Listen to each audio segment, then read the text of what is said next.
Bonjour à toi qui m'écoute aujourd'hui. Je m'appelle Gaël Roland Olinga et je te souhaite le bienvenu ou la bienvenue sur ma chaîne Gaël Roland Immigration Canada. Si tu n'es pas encore abonné à ma chaîne, je t'invite à le faire maintenant. Si tu veux m'envoyer un courriel, mon adresse courriel s'affiche ici en bas sur l'écran.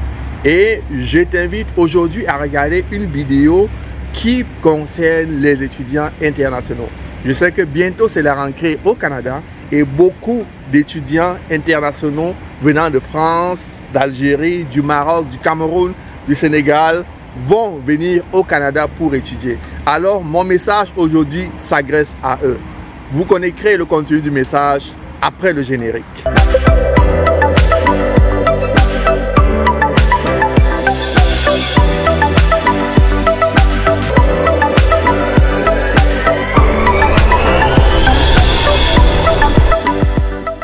Chers abonnés, comme je disais à l'introduction de ma vidéo, aujourd'hui on va parler des étudiants internationaux. Vous êtes nombreux qui allaient arriver au Canada cette année, en septembre 2024, pour pouvoir continuer vos projets d'études au Canada.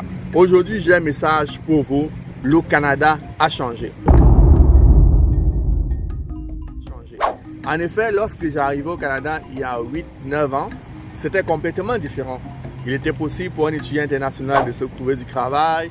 Il était possible pour un étudiant international de changer de programme. Il était possible pour un étudiant international de vivre décemment au Canada. Mais aujourd'hui, les choses sont complètement différentes. D'accord?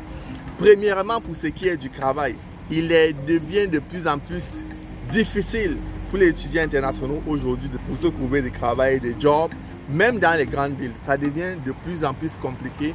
Pourquoi? Parce que il y a également les travailleurs temporaires qui sont de plus en plus nombreux.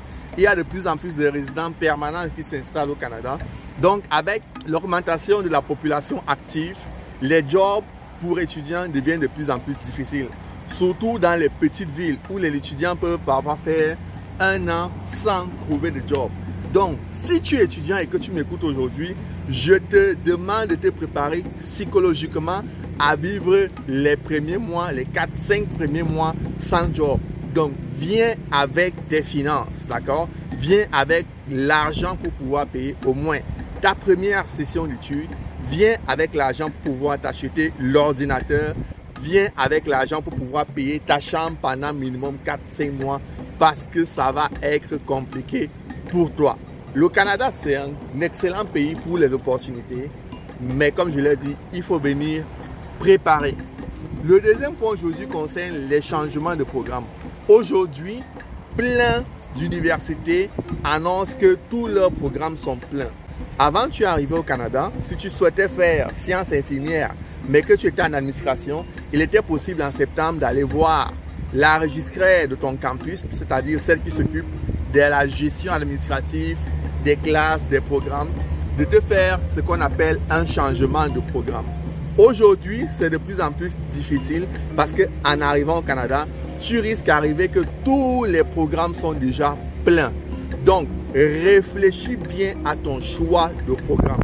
Toi qui m'écoutes aujourd'hui, réfléchis à comment est-ce que tu vas pouvoir choisir un programme qui va avec ton plan de carrière, qui va avec tes compétences, pour ne pas avoir à faire un programme de 2 ans, 3 ans, un programme de 4 ans, 6 ans.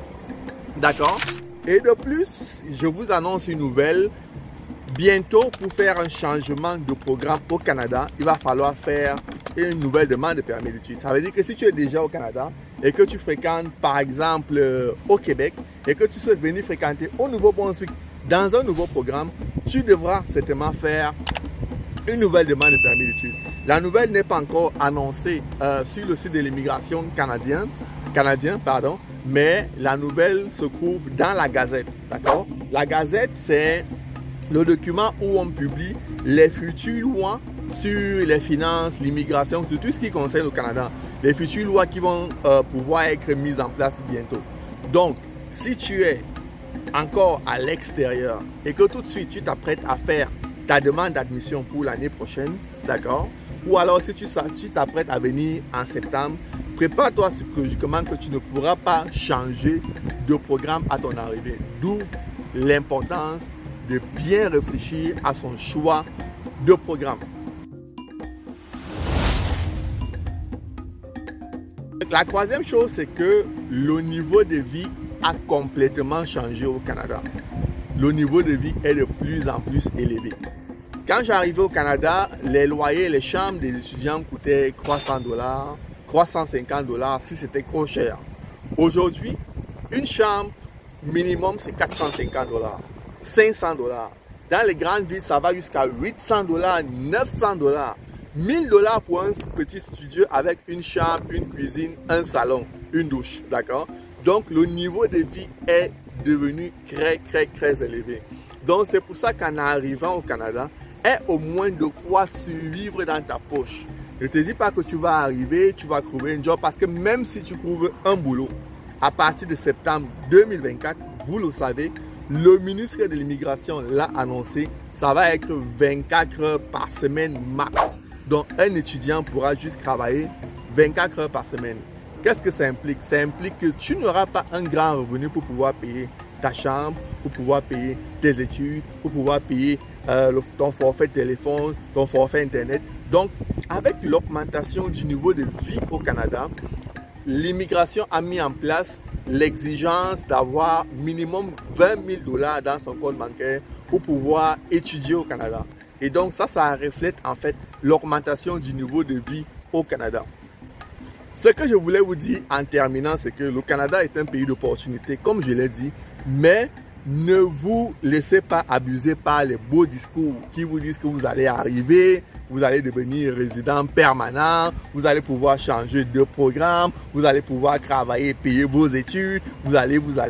Non, c'est vrai que certaines situations peuvent être possibles. Certaines personnes peuvent avoir la chance, mais ce n'est pas tout le monde qui a cette chance-là de pouvoir évoluer au Canada sans avoir les moyens. Le Canada est devenu très difficile. Donc, mon message aujourd'hui pour les étudiants qui arrivent en septembre, c'est de se préparer psychologiquement à vivre la différence de tout ce qu'on leur a dit sur TikTok. Comme une étudiante m'a dit il y a 2 jours, le Canada, ce n'est pas ce qu'on nous dit sur TikTok. Chers abonnés, je termine maintenant la vidéo en vous demandant de partager, de liker, de laisser des commentaires, de m'inscrire à mon adresse courriel qui s'affiche ici dans la vidéo pour pouvoir m'encourager. Aux étudiants, je dis, ça ne sera pas facile, mais vous allez pouvoir vous en sortir parce qu'on est tous passés par là. D'accord? On est tous passés par là. C'était un Canada différent, mais on est tous passés par là. C'était peut-être plus facile, mais on est tous passés par là pareil. Donc, je vous souhaite beaucoup de courage et beaucoup de chance pour cette nouvelle année qui s'annonce. Au revoir et à bientôt sur ma chaîne Gaël Roland Immigration Canada.